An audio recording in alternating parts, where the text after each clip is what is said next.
皆さんこんにちは。はい、こんにちは。私はコルビンと申します。私の友達ユベントです。今日は私たちミド筋イルミネーションについて発表します。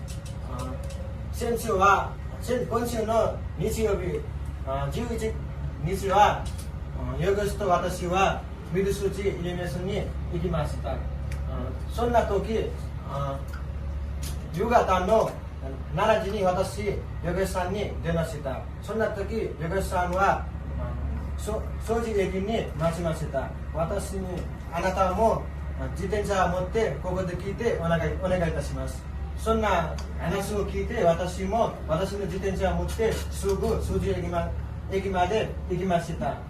そこから私は電車に乗って難波から乗り換えて大町駅で降りました。そこで行った時雨が降ったなのでちょっと私に遊びには難しいなのです。でも私少しぐらいそこで遊んで少しぐらい写真も撮りました。そこで初めてこのような光を見たら驚きました。そこの辺に見て一緒に10分ぐらい歩いてコリンさんと私一緒に遊びました。いろいろな種類の光、いろいろな種類のライトが見てよかったです。見てからよかったです。写真を撮ったいる間に雨も降ったので雨も降ったらちょっと大変と思いました。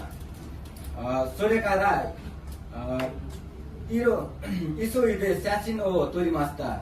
と TikTok も作りました。光を見るのはまるで天国にいるようでした。家も大きかったです。雨だから30分ぐらい遊びで外から帰りました。そんなイベントがとっても面白かったです。そんなイベントを見て私ネパールの大きいお祭り PR を考えました。このイベントはネパールの大きいお祭りPR を見たいですからとっても面白かったと楽しかったと思います。そのところはとても静かでいいところでした。でもちょっと大変なことは雨が降ったので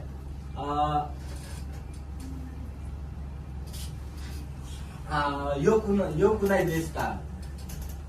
一回時間があったらもう一回行きたいです。ありがとうございます。ありがとうございます。ありがとうございます。